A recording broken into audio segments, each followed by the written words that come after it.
Hey, here are some students. This is our third and final video over rational and irrational numbers.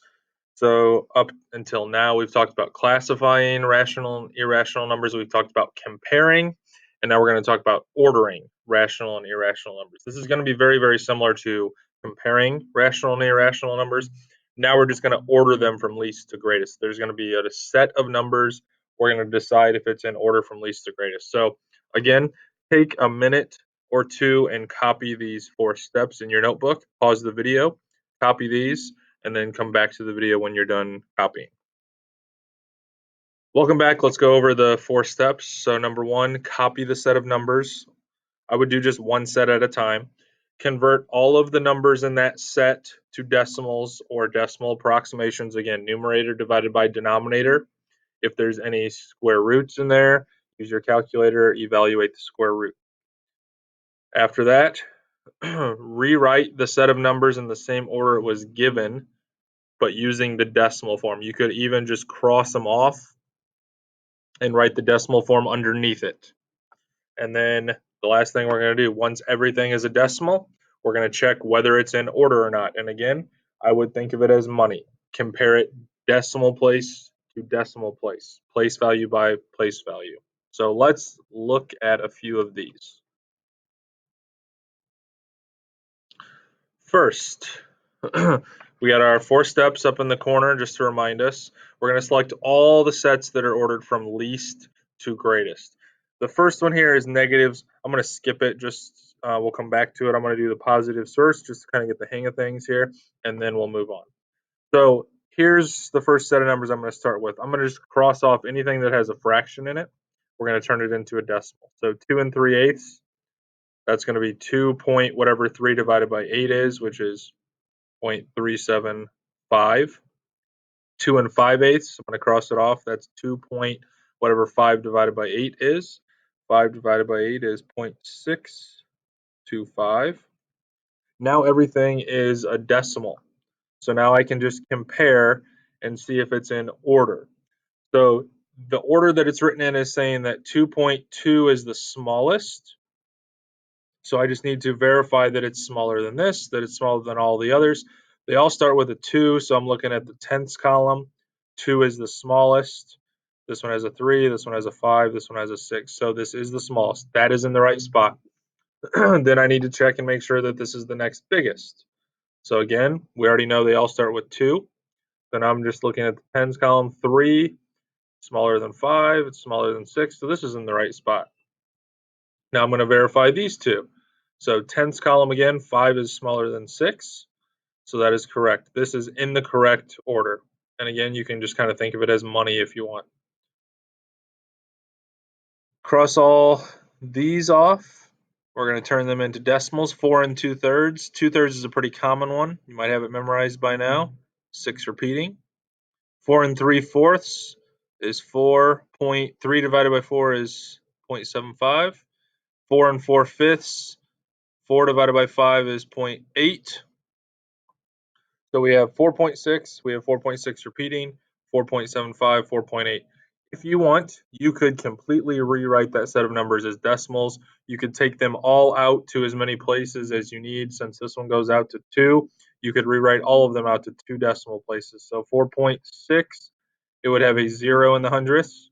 The next one would be the 4.6 repeating, so that would be 4.66, 4.75, 4.8. If I extend that to the hundredths, it'd have a 0 in the hundredths. So then I just compare, like money, figure out if this is in the correct order or not. This is the smallest, then this, then this, then this. That is in the correct order. So we are finished with that. Now let's go back to the negatives, because again, negatives, it's a little bit different. With negatives, the bigger the number, the smaller it is, because the further away it is from 0. So let's change these. Negative 1.4. Negative 1 1/3 would be negative 1.3 repeating, and the others are already decimals. Since this goes out 2 decimal places, let's take all of them out to 2 decimal places. So this would have a 0 on it. This would have a 3 because it repeats, and this would have a 0 on it. So again, The bigger the negative, the smaller it is. So what I would do is I would look and see, all right, is this 1.4, is this the biggest? Because if it is, that means since it's a negative, it's the smallest. 133, 125, 120, 140 is the biggest negative, so it's the smallest. Then verify, is 133 the next biggest negative? Yes, it's bigger than 125, it's bigger than 120. So it's, since it's negative, it's the next biggest number. And then compare these two. This is a bigger negative, so it's smaller than this. And that is actually in the correct order also. All three of these ended up being in order from least to greatest.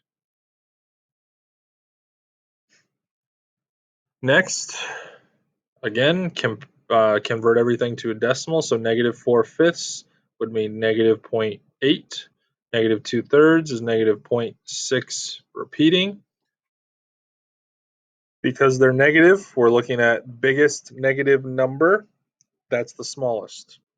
Take them out, since this is two decimal places, let's take all of them out to two decimal places. That'd be 0. This would be another 6. This would be a 0 after this 3. So 88 is the biggest. Therefore, because it's negative, it's the smallest. Next would be 80. Next would be 66. Next would be 30. This is in order from least to greatest.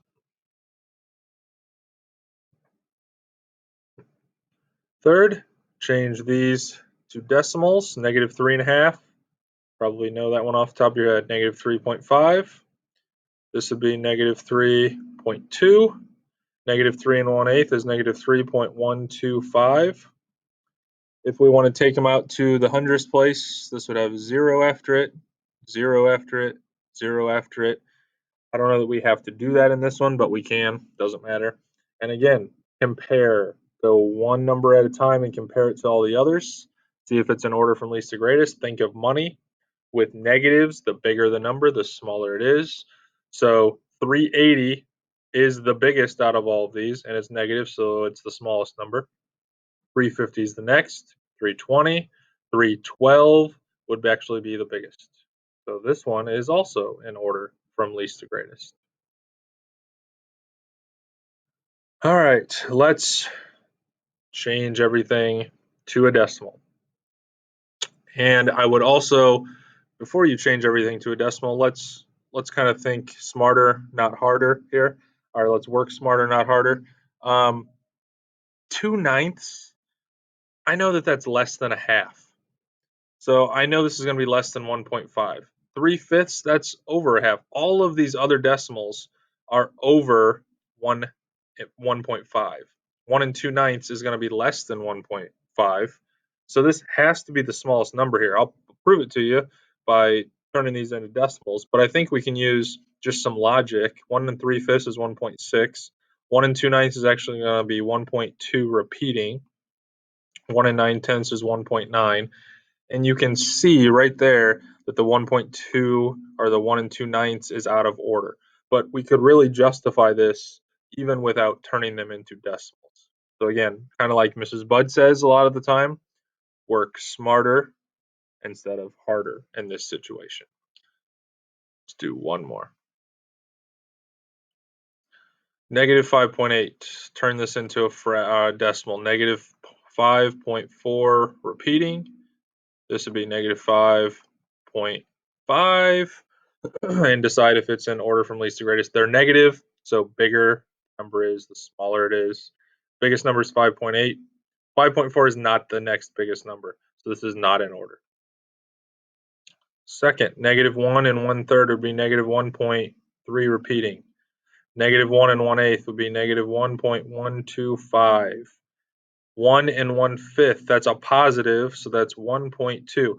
That's a positive. Here's another situation where if this positive is not in the greatest spot, this is automatically wrong. These three are negative. This has to be the biggest. We don't even have to compare it to the other three. Really, we only have to compare these three. And we know that the two with whole numbers of -1 or integers of -1 have to be smaller than something that doesn't have a -1 here, that has a 0 here, because this -0.9 is between 0 and -1. So we know this is in the right spot. We know this is in the right spot. We really only have to compare these two. -1.3, -1.125. If I just look at the numbers without the negative sign. 1.3 is bigger than 1.1. So this is in the correct order. This is the smallest number. Last one, and we'll be done. Change this to a decimal. Negative 3.4 repeating. Negative 3.5, you guys know that one. Negative 3.5. And then compare. Ignore the negatives. When it's a negative set of numbers, just think of it backwards. Ignore the negatives, order it from greatest to least, because that is going to be least to greatest with the negatives.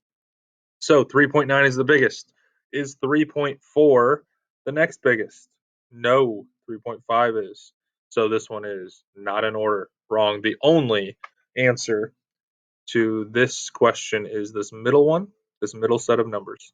And that's how you order numbers from least to greatest. Just to recap real quick before we close, you want to convert all the numbers in the set to decimals and then compare the decimals, kind of like we did in part 2 of rational and irrational numbers. Compare number by number and decide if these are in order from least to greatest.